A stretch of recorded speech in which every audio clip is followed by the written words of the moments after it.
in your way, 'cause you walked out so fast yesterday. No, I don't think you're here to stay. No, I don't think you're here to stay. So tell me what you want, tell me how you want it, tell me all the reasons that you're running away. Salut les make-upines, on se retrouve aujourd'hui pour une nouvelle vidéo et c'est une vidéo que vous m'avez tellement demandé. Bon alors oui je sais, ça faisait longtemps que j'avais pas fait de vidéo, vous avez normalement vu la précédente qui aurait dû être la suivante mais finalement, bon, les aléas ont fait que celle-ci arrive après puisque, comme je vous l'avais dit lors de la précédente vidéo, j'ai tourné ce tuto en étant complètement cachée derrière mon miroir. On va croiser les doigts pour que cette fois-ci je ne sois pas complètement cachée et qu'on puisse voir la totalité de ce que je fais. Je sais que ce maquillage vous a vraiment plu parce que, bon déjà c'est une des photos qui a récolté le plus de likes sur Insta. Et ensuite c'est un des tutos que vous m'avez le plus demandé. Donc voilà, c'est enfin chose faite, je voulais réaliser. Donc pour réaliser ce maquillage j'ai utilisé la palette Ultimate Bright de NYX Professional Makeup. Et j'adore cette palette et pour faire ce genre de maquillage elle est vraiment chouette. C'est une palette qui coûte pas cher donc tant qu'à faire autant utiliser des produits vraiment sympas et pas très chers. Donc je vous montre tout de suite comment on procède. Du coup j'ai pris un pinceau estompeur assez dodu et je suis venue appliquer le jaune le plus clair de la palette et je l'ai estompé au-dessus de mon creux de paupière très longuement pour avoir une couleur assez diffuse. J'ai pris un pinceau plus petit cette fois-ci, toujours estompeur, et je suis venue appliquer le jaune orangé dans mon creux de paupière pour intensifier mon creux et dégrader les couleurs l'une dans l'autre. Avec un pinceau encore plus petit cette fois, un petit crayon, je suis venue prendre un orangé que j'ai appliqué dans mon creux de paupière et que j'ai laissé déborder pour faire le dégradé. Et enfin j'ai terminé avec un pinceau d'une autre forme cette fois-ci et je suis venue appliquer le rouge. Donc j'ai réalisé une sorte de dégradé du jaune au rouge. J'ai pris un pinceau et j'ai nettoyé ma paupière mobile puisque je vais appliquer du blanc et que je veux du vrai blanc et pas du blanc qui soit un peu orangé puisqu'il y aurait du rouge sur ma paupière. Donc ce blanc ça va être le lit de lingerie en Bad to the Bone de NYX Professional Makeup et je vais l'appliquer donc sur ma paupière mobile et je vais définir mon creux de paupière, mon cut crease pour avoir quelque chose de très net pour que la différence soit super nette entre la paupière et le dégradé du creux de paupière et au-dessus du creux de paupière. Donc comme ça transfère au-dessus de ma paupière, au-dessus de mon creux, puisque j'ai les paupières qui rentrent vraiment à l'intérieur, je viens parfaire ma ligne pour qu'on n'ait pas de transfert et qu'on ait quelque chose de bien net.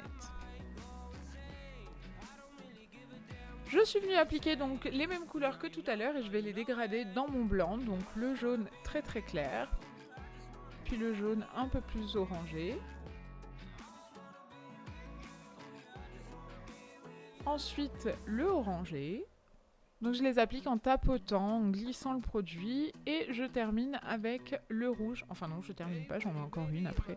Donc je mets le rouge que je fonds dans le orangé juste avant et ensuite je termine avec le violet pour finir mon dégradé. Vous voyez, il va falloir que je retravaille un petit peu mes vidéos, mes positionnements sur les vidéos parce que je suis tout le temps cachée derrière mon miroir, c'est absolument insupportable. Comme j'ai estompé le tout et que ça a un peu effacé le rouge, je reviens appliquer un petit peu du rouge. Et je viens peaufiner l'estompe de mon violet avec le pinceau avec lequel j'ai appliqué le jaune pour créer une jolie estompe et pas avoir des bords trop définis. Je procède très exactement de la même manière en ras de cils inférieur. Je prends un petit pinceau crayon et je viens appliquer le violet que j'oublie pas de connecter avec l'extérieur de mon œil. Puis ensuite le rouge que je viens dégrader dans le violet, le orange que je dégrade dans le rouge et le jaune que je dégrade dans le orange. Ensuite, je prends mon eyeliner chouchou qui est le Epic Ink liner de chez NYX Professional Makeup, que je l'adore, j'aime vraiment beaucoup ce liner, c'est mon préféré. J'en suis à mon 3e liner, je ne cesse de le racheter, il faut absolument pas qu'il soit arrêté parce que je ne survivrai pas.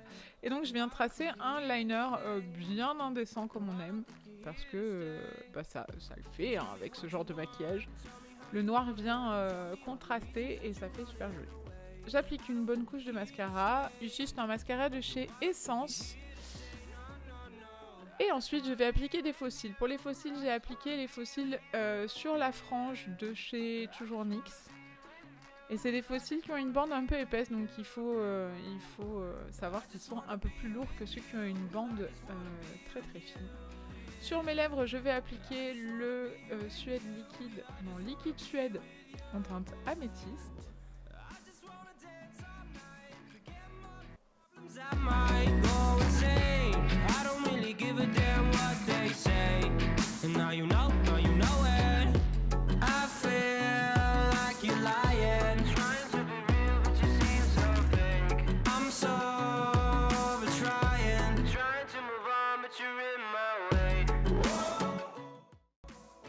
Voilà, la vidéo est maintenant terminée. J'espère que vous avez apprécié le tuto. Si c'est le cas, n'oubliez pas de mettre des pouces en l'air et de me rejoindre sur Instagram, ainsi que de partager la vidéo. Il y a du vent, ma fenêtre grince, c'est insupportable. Sur Instagram d'ailleurs, si vous avez envie de reproduire ce maquillage ou un autre, je vous ai créé le hashtag SoCaroMakeupIn. Je vous le marque par là. Et donc comme ça va me permettre de voir les recréations de mon maquillage, puisque vous êtes nombreuses à m'envoyer des MP, comme ça je pourrais les voir directement. En attendant la prochaine vidéo, je vous invite à m'envoyer des suggestions par MP, et je vous fais plein d'énormes bisous, je vous dis à très vite. Ciao ciao.